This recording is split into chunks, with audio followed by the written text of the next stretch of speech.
Alex at Coram Farm. We are a year 3 Oklahoma flower farm that sells retail market bouquets from our roadside stand. And I'm actually sitting in our roadside stand for this video. It's another sit down and chat style video. And all of our videos in the winter time were filmed in our flower cottage where we process all of our bouquets, our cooler, all of that is in there.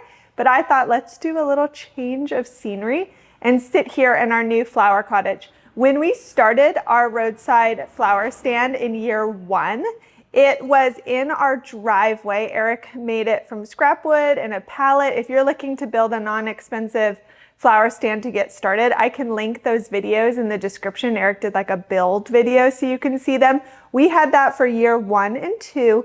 And then for year 3, we upgraded to this bigger structure I'm in now. It is a carport style structure. So it's not a shed. It's not like a pre-made building. It came like palletized and they constructed it on site. It's all metal. It's pretty big. I think it's like 20 feet wide or like long. And the ceiling height is really high, so we can fit a lot of people here in our flower stand. And I think it's been perfect for us considering our sales volume this year. Last week I did a video on making profitable spring bouquets where I talked a bit about what our spring bouquets have looked like, a little bit of our philosophy behind how we make profitable bouquets. So if you missed that, it's almost like part 1 to this video because I did answer a lot of common bouquet questions in that initial video. So I'll link that so you can watch that first and come back to this one or this one. The order, I guess, doesn't quite matter.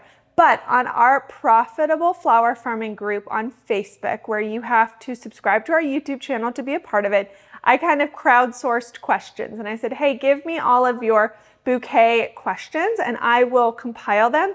And if I didn't answer them in that part 1 video, I will answer them here. So in my little iPhone notes section, I have a bunch of questions. They're in no particular order. I just went through the Facebook comment threads of those posts and put them all in. And I'm just gonna go through the questions and answer them. I know sometimes these questions either can be like super specific or they just are a really quick answer.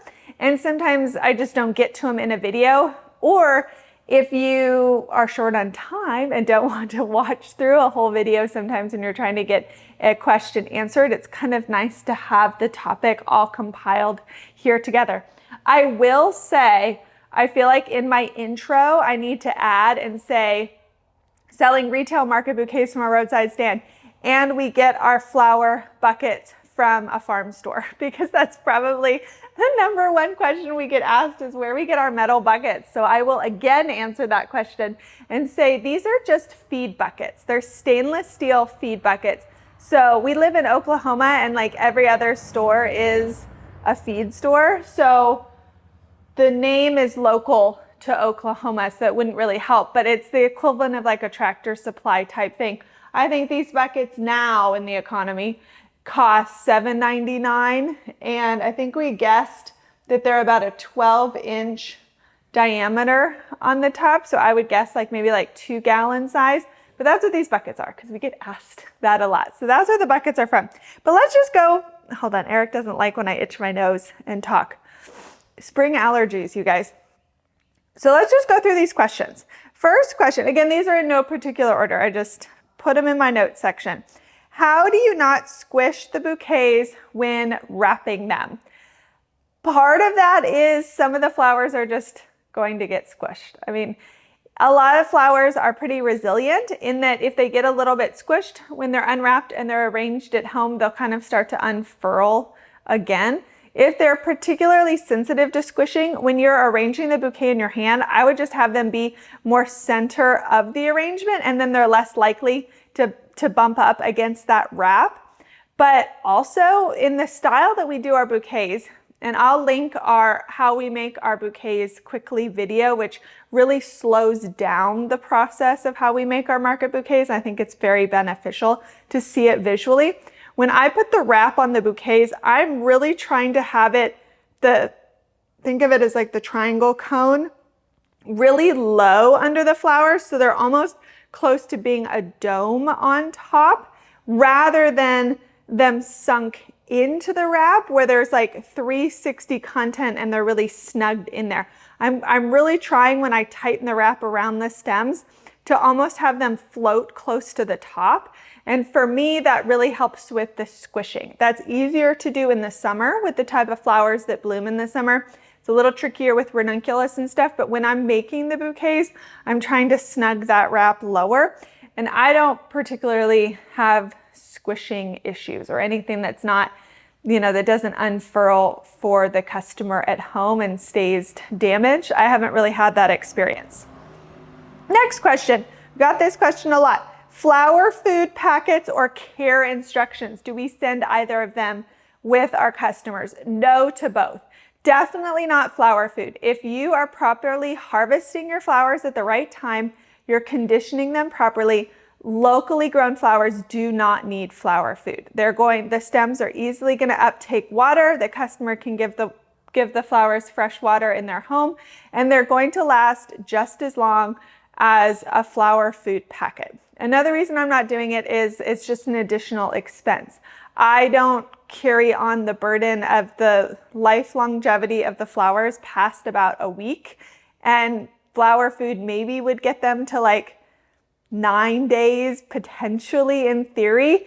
And I think 7 days for our flowers is sufficient. And then anything beyond that is just a wonderful perk. And so I'm not going to incur that flower food expense. If customers really care, there's also like DIY options. They can make their little potion up for themselves at home, but I'm not doing it. It's an additional expense. It's an additional step to either wrap it around the rubber band or to have it here for people. I'm just not interested in it.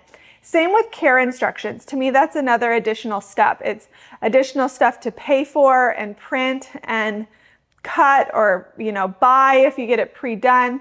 I'm not interested in that extra step at the volume we're trying to sell at. And I say a lot in our videos, even if you're newer, you should begin as you mean to go on. And so if you launch smaller and you're telling yourself like, well, it's just 10 or 15 bouquets, so I'm going to do flower food and I'm going to do care cards and I'm going to do like branded tissue paper and all this extra stuff. When you get to the point where it's no longer 10 bouquets, you're trying to do 80, 100 bouquets, can you maintain that product level that your customers have now gotten used to at that higher labor level?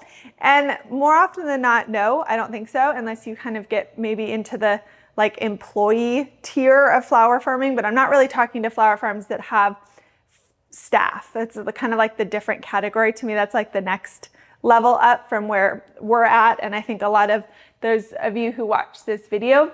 So I'm not really interested in that. For care instructions, I use it as an opportunity in marketing to regularly have that be a content post that I'm sharing with our customers. So I don't feel like I need to give them extra something to bring home. I'll use it as a newsletter topic, or I'll do a couple posts of like top 3 ways to make your flowers last longer, and that'll be a post and customers can see that. It's content generation for me, and that's what I do instead of spending money and time on creating like a card. And judging by how little people even read and consume content, I'm not even convinced that people will take that card home and even read it or keep it or pay attention to it, and that makes it extra not worth the while for me. So that's my opinion on those extras.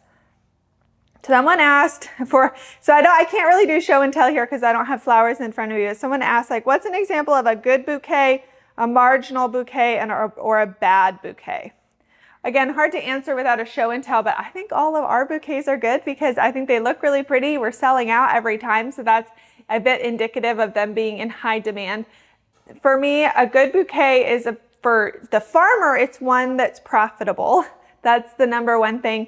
And a good bouquet is one that's giving the customer the value of what they're paying, and it's what the customer wants. And you need to know your customer. Our customer likes bright colors with a lot of focal and secondary focal, not a lot of filler. So that's how I design our bouquets. Your market might be very different. Your customers might be very different. So a good bouquet is going to be what's profitable and efficient for you to make, to grow and make. And then it's what the customers are looking for and asking for, and it's actually selling. In addition to a good bouquet is it's a quality product. So again, the flowers are harvested well, they're conditioned properly. You're selling what that each individual flower should be. So your sunflower doesn't have pollen. It's not completely blown out. You're not selling a completely open, blown out tulip. You're not selling, you know, a pollinated, past its prime zinnia. You're not selling cosmos that are all completely open on the spray.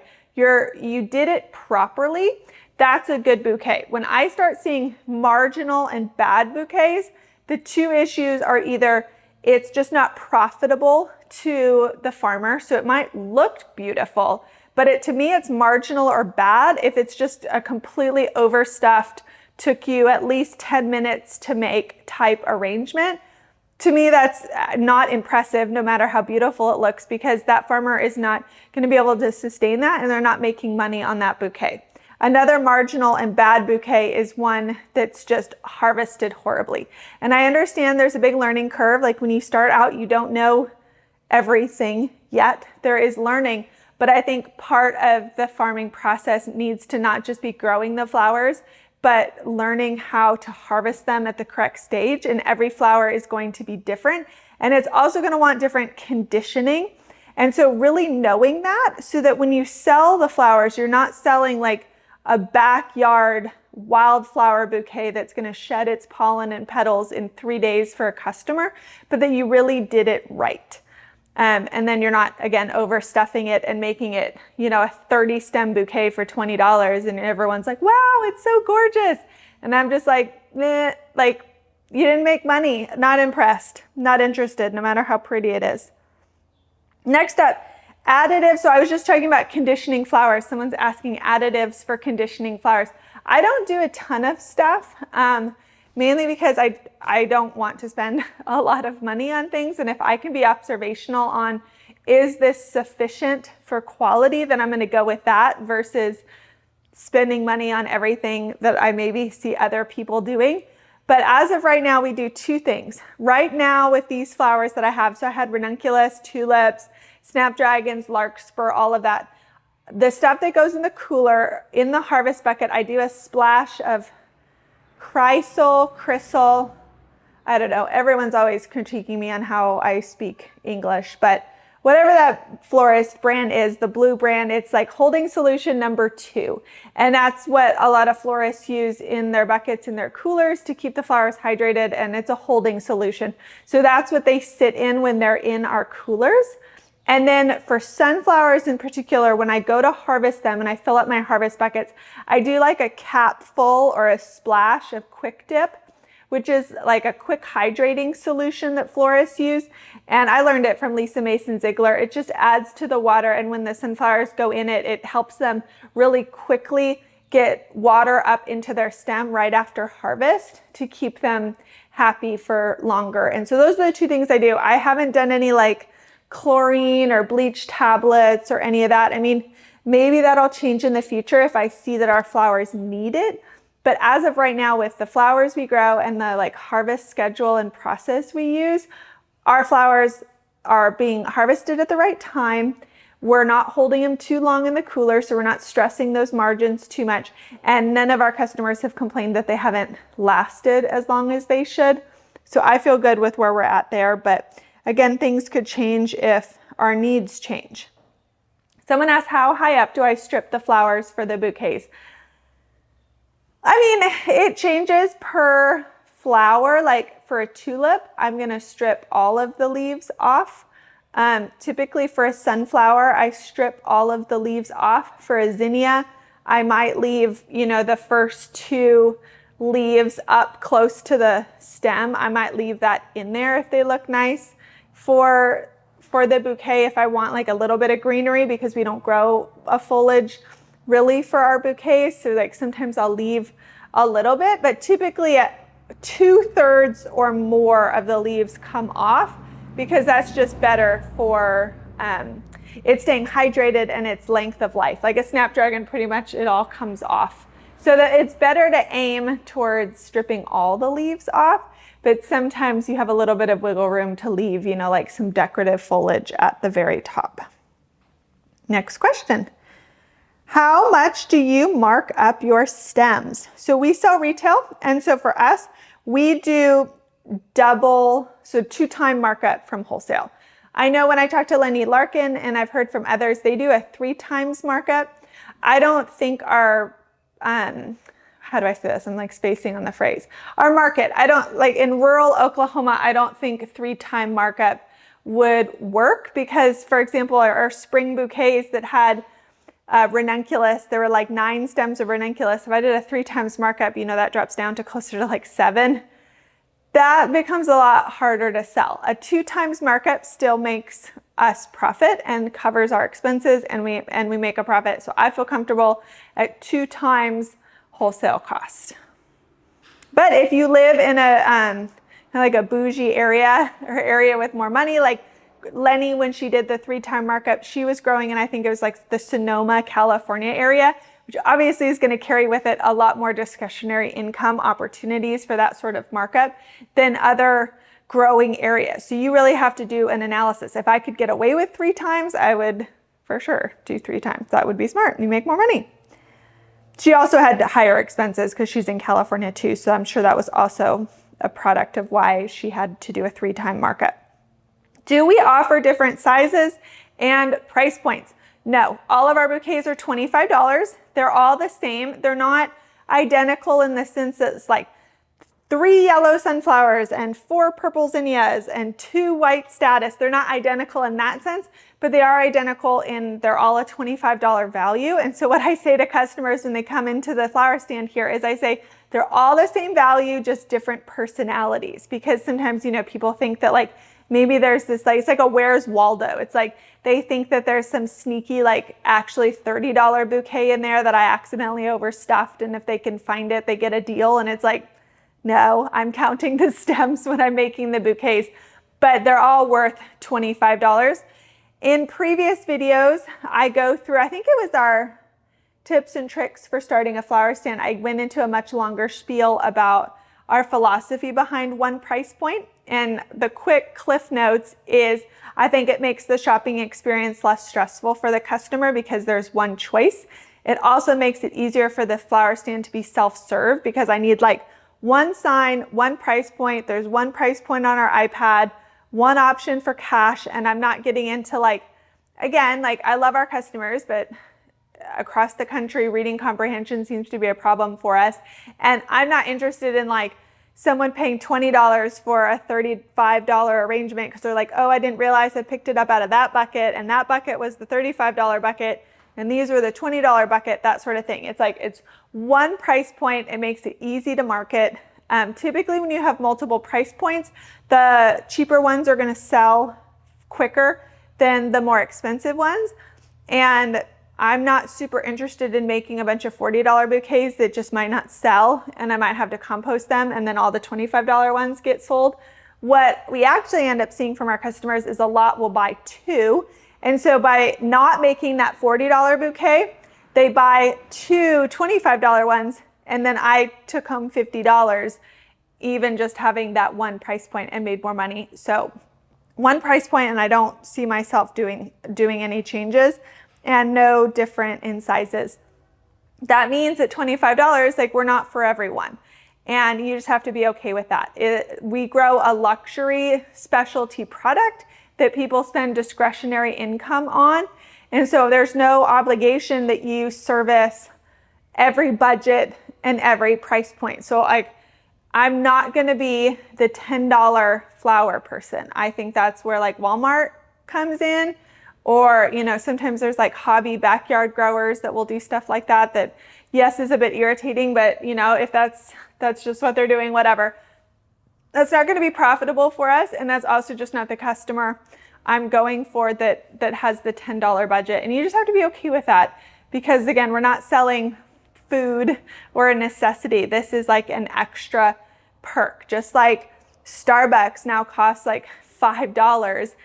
The person that wants like the quick cup of coffee, you know, they'll go to the gas station for the $1 Folgers cup and they're both serving different customers and both customers are typically happy with their purchase. And so you just have to be okay. All right, that truck was really loud. Okay, next question. What do I do about flowers that dirty the water? I don't do anything. Maybe I'm just like the rule breaker flower farmer, but I just, at the scale we're at, which I think is decently large for year 3, I'm just not at the point where I'm gonna fuss about a million different things like care cards and food packets and a million different potions of holding solutions and the water. And when I'm harvesting, I'm selling within 5 or 6 days for everything. And especially with summer flowers like zinnias and whatnot, I'm harvesting like Thursday, Friday, selling Saturday. I'm not holding onto these flowers a long time. And so maybe that's the wrong technical answer. If you want like the official academic answer, you're probably gonna have to Google that, but I don't fuss with it. I'm not interested in worrying about that. I think there's enough to worry about and spend your time on mentally and physically in flower farming, and getting like exact precision right with some of this stuff is just not what I have capacity for. And people might disagree with that, but my dirty flower water is doing fine. Next question. Do neighbors complain about the flower stand traffic? We actually got this question a lot. Some people asked not so nicely. This person asked nicely. Other people were not so nice. But no, they totally don't care. And that's one of the reasons why we love living in Oklahoma. It was also a community decision. The reason we decided to live here, just culturally, we really agree with the philosophy that most neighbors have around here in Oklahoma, especially in rural Oklahoma, where everyone's just like off doing their own thing. But our neighbor across the road is a produce farmer, and we sell his produce in the flower stand, so he's obviously not going to care if we have a lot of traffic. And then we have a neighbor, you know, quarter mile down the road that rents, and she's so sweet. She follows us on Facebook. She's always cheering us on. And then we have other sweet neighbors that bring us eggs and are like grandparents to the kids, extra grandparents, that they're cheering us on. And honestly, it's like 45 minutes on a Saturday morning. That's kind of the extent of the backlog. And it's a country road. It's not like it's a main thoroughfare. And so if a car needs to go around on the other side, it's calm and quiet enough on a Saturday morning. You know, we're not causing backup on like a Tuesday afternoon when there's a lot of work vehicles that are trying to get through. So we haven't had any complaints. I mean, there's always like the one-off Scrooge that honks when they drive by, but for our neighbors and stuff, they're just really happy to have us. And we make the road extra pretty with the farm and the color, and they're just sweet about it. And so I'm thankful for that, because I know that's not in every place, and so I don't take that for granted, but they're fine, they're happy, and I'm thankful for that. And if I was a neighbor, I hope I would land on the side of cheering on a small family farm and not being a jerk. All right. What happens if no one buys bouquets? Do you donate, compost, mark them down? At this point, if we don't sell out, we've sold out every Saturday this year, but that wasn't the case in year 1, and sometimes in year 2. This is going to get me in trouble. Again, I'm the one with like the opposite answer than you see on Facebook and stuff. We donate sometimes, but I think you have to ask yourself a real honest question. Like, we live rural. I don't live in like a neighborhood cul-de-sac where I could go knock on neighbors' doors and give them bouquets very easily. If I'm going to donate the flowers on a Saturday, because I'm not going to do it on Sunday, we honor the Sabbath and are at church on Sunday, and we're resting, so I'm not going to businesses on Sunday. So if on Saturday with our extras, I'm going to donate them, it's minimum 45 minutes that I have to commit to it, if not an hour, to go into town, to do the task, to come back, all of that. And sometimes that's just not the wisest choice. You know, we're tired from the sale day. We've done farm chores. I've got mom chores to do with the kids, and that's just not realistic. And so I don't feel guilty about that. They go in compost and we move on.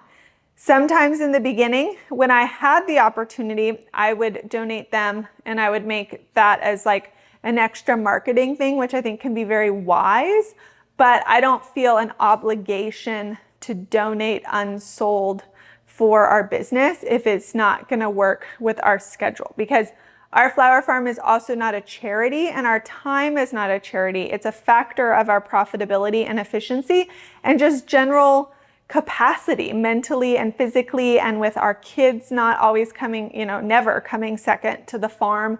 Sometimes it just doesn't happen and they go in compost and we move on, and that's honestly the reality for most businesses anyways. So if you can donate, I think it can be very smart. It can be generous. It can be great for marketing. If you can't and it goes in compost because you need to move on with your day, you're not going to get fussed at by me at all for that decision. But mark them down. No, we've never marked down, and we've never done a sale in the sense that we brought our prices down. I don't really want to do that because I think it gets into a tricky communication thing with your customers, because they see that markdown and then they either they come to expect it, or they can feel frustrated at the full price, or they can wait, they cannot purchase because they're waiting for a new sale. I would rather at this point where we're at have some that don't sell than to change my price point. Now, if your price point is just set too high for your area, like if I was trying to sell $30 bouquets and I just was ending up with like 10, 15, 20 extra, I would probably do an overhaul in our price point flat out than a sale and like ping pong between the various price points, if that makes sense. That's what I would do. I've seen other farms do kind of like buy two, get one free, or it's like our price point is $25, so like buy two for $40. I don't see anything wrong with that. If you're trying, that can be a good tactic to move more bouquets, especially if you have a lot. I just don't think you should make it a regular thing. It should be very like specific, unique to maybe you had like a huge poorly timed flush of flowers and it's like way more than you think you can move, and so you want to do that sort of thing. I get that, but I'm hoping to avoid it if I can. Next question. Do I ever feel bored with the varieties we grow, sometimes having the same stems over and over? I don't. I think this definitely can come down to a personality issue. We always joke on the channel how Eric's like the creative and I'm the robot. So robot, I don't have a problem with it. I even like the uniformity of the consistency. Eric always says, like, if I had to make 100 bouquets, I'd get so bored after a little while. And so that's why I make the bouquets, and he has other things that he's good at that he does. So that's that part of it. Another part of it is I actually don't think there's a ton of uniformity, because the colors are going to be different. And you can mix up the combinations a bit even within your recipe. So some might have more ranunculus, some might have more snapdragons. You can mix up the colors. Like if you look at the pictures on our Instagram, is probably the easiest way to see it. Our bouquets, you can see like on the one hand, it looks fairly uniform, but then if your eye looks at each individual one, they're all technically different, because again, I'm not doing like 4 orange ranunculus, 2 pink, and then 4 white snapdragons, and then like that's what 50 of them look like. I mean, that might get me, even the robot might get a little bit fatigued by that. But that's not what they are. It's more about general stem count, and then the colors all change. And so I think that that's uniform enough. When I did our Make Profitable Bouquets all season long video, where if you're new to our channel, I did a video where I went through every single bouquet Saturday we had last year and told you the recipe. And even if you were to like look at the section that was like the 4 weeks in June, each Saturday was different, and you could see it in the pictures that it was different, even though largely a lot of the same flowers were blooming. So I think there's variety to be found within, and I haven't gotten bored. And I certainly haven't gotten bored enough to want to tackle growing, taking care of, harvesting, conditioning, and then arranging more varieties. I'm not at that level of bored yet. Someone asked, what do you do when stems are short length? I mean, you got 2 options. One, put them in jars. Like, we've put daffodils and short tulips in jars in the beginning. That's not what you should be aiming for. You should be aiming for the proper length for things, because that's like back to what I was saying about the quality of the product. they should be having the stems that those flowers normally grow to. So jars are an option if the bloom itself is still quality enough.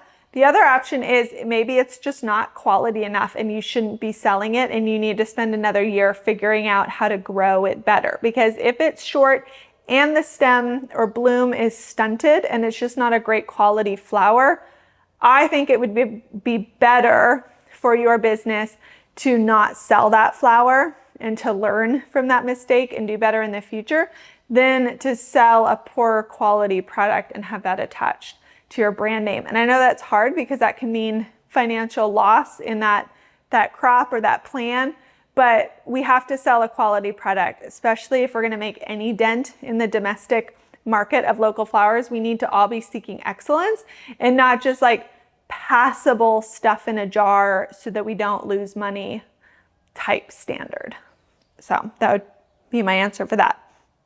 All right, what do I use for reference in pricing? They mentioned the Boston terminal pricing. I don't actually think that that is that helpful. The most helpful thing to me was figuring out what flowers were being sold at wholesale in my area. And so I have a couple of flower friends. You've met Allison on the channel. She sells wholesale. And so often I'll be like, hey, what are you selling larkspur for? You know, and she'll say like $9 a bunch, or don't quote me on that, but you know what I mean, like that. And then I can take that number and adapt it to retail. I also think there are in general ranges of pricing for various flowers that work across most markets. Like most places will sell a sunflower at retail for $2. Some people might be $1.75, some people might be $2.50, but that's kind of the range to get yourself in, and then you can set your own price point. And then you also should be tracking your own expenses and can also make some considerations on, you know, if you spent a crazy amount on compost, because that's what your area, you know, charges or what you could get your hands on, you know, you'd factor that in. Or if it's an expensive variety, if it's a sunflower, Steve sunflower, and so your price per seed is a lot more, something, you factor that in. So there's a lot of like, if you can get yourself in the general ballpark, then you can make kind of micro adjustments for your area. But I think it would be better to find other flower farmers in your area or florists and find out what the wholesale market is. And then you can double it within range for retail for your pricing versus going at the national wholesale level, because that's going to have a lot of other factors that get involved for that pricing. Do we have a color combo that's a best seller in the summer? So we don't do what I've seen like other YouTube channels do and farms do, where like they're very clear, like they come in with like 10 different recipes for their farmer's market or their flower stand.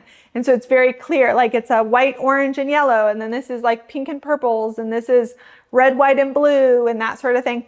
We don't do that. So I don't have that kind of like ABC test, so to speak. I just try to give our customers a mix of colors. I think typically the brighter colors do a lot better for us than the pastels. So like if I were to make a yellow, orange, fuchsia, pink bouquet, and then I was to make like lavender, white, chartreuse, that sort of thing, like the bright one's going to go before that one. So that helps when I choose what colors to grow of the varieties. I try to stay away from like the super soft colors a lot, or at least like if I have some soft colors, I mix them with brights. So then you get kind of both. But also I don't get too fussed at the $25 market bouquet level about color palettes, color theory, color combos. You know, you can sell your flowers in a lot of different smart marketing ways than maybe getting tripped up on thinking there's this like secret color combo to unlock that will have people like breaking down your doors to buy because you finally put orange and purple together and that's what the masses want, that sort of thing. I don't think that's the case more often when people are coming here. They're coming here because they want local flowers. They follow us on Facebook. They love our pictures. They love our journey. They love our farm, blah, blah, blah. And then when they're here, they pick out what they see as their favorite. I very rarely have had people come here purposely to buy flowers, see the options, and then leave with nothing, you know, because there wasn't that color combo or whatever reason they decided to leave. I mean, that's happened like twice this year, and, you know, and we're into the hundreds sold. So I think giving a good mix of color options, you're more likely to just satisfy most people's interests. So there's that. Where do we store our bouquets after we make them Friday night? They stay in our flower cottage, if you've seen those videos. I usually set the temperature during the spring in the 60s in there, and then the summer, because I don't want to like blow up my air conditioner, it's usually in like the low 70s. But again, the flowers we grow are not finicky, they're not short-lived. You know, I'm not trying to sell a poppy or something like that. They're 7+ day flowers, and so being harvested on Thursday, sitting, you know, in a dark, cool-ish flower cottage on Friday and being sold on Saturday, the quality has been fine. We don't have a big walk-in cooler. We haven't invested in that yet. I mean, you couldn't put zinnias in that anyways, but like, I'm not doing like a lot of in and out movement.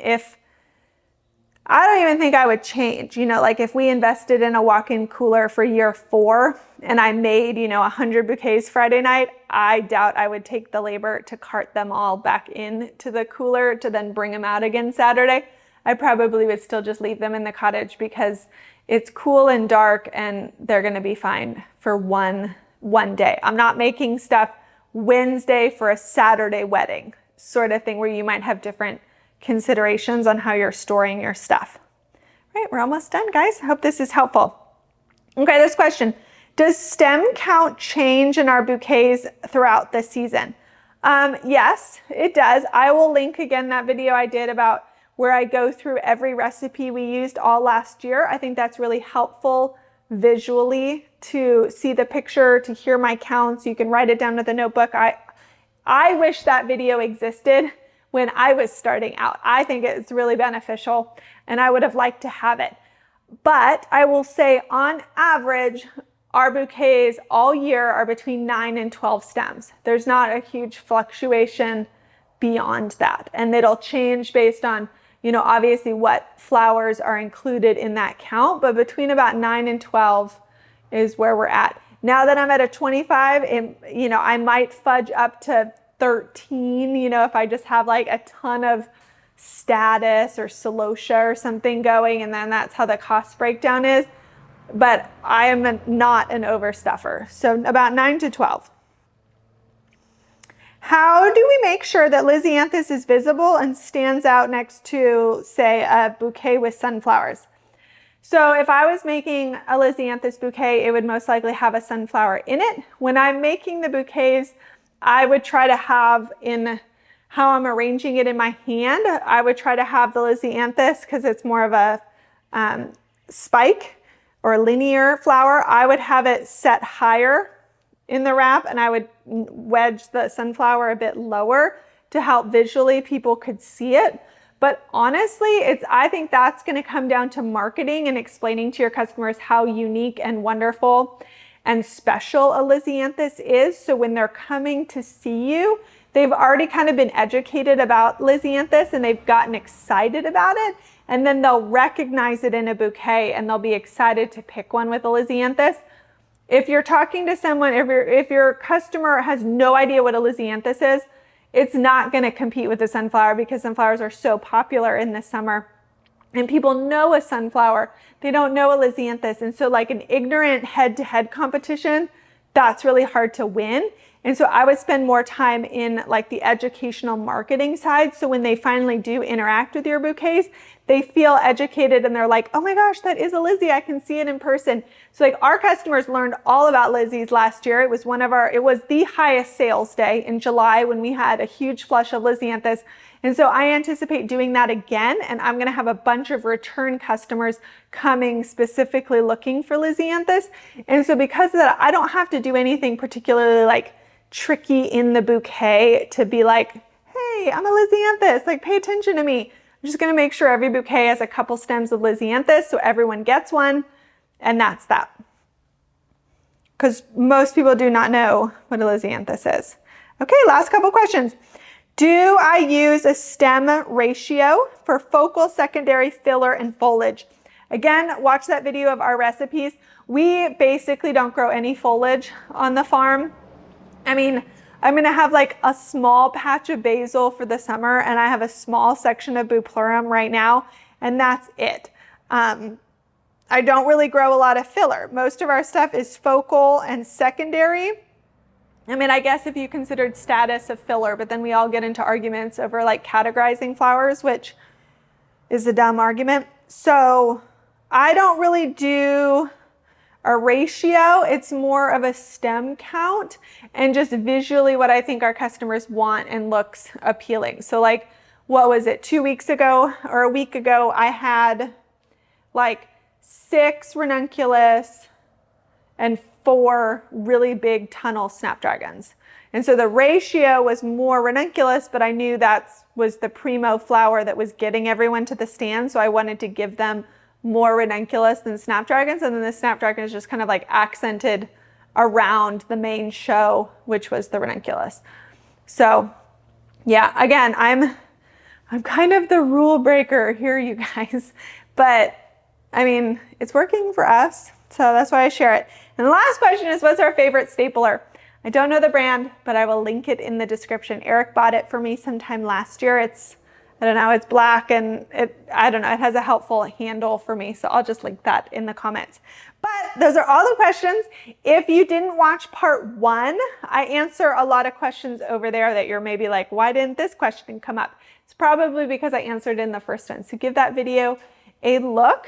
And thank you for watching. I feel really strongly that we are all going to succeed if we really focus on really thinking through our bouquets, making them profitable, making them efficient, and not only approaching it from the vantage point of this is what Instagram looks like, or even this is like the academic textbook answer, but really asking hard questions, knocking off what you just don't need to fuss with or worry about, and build profitable, sustainable farms. So thanks for watching. We'll see you in the next video.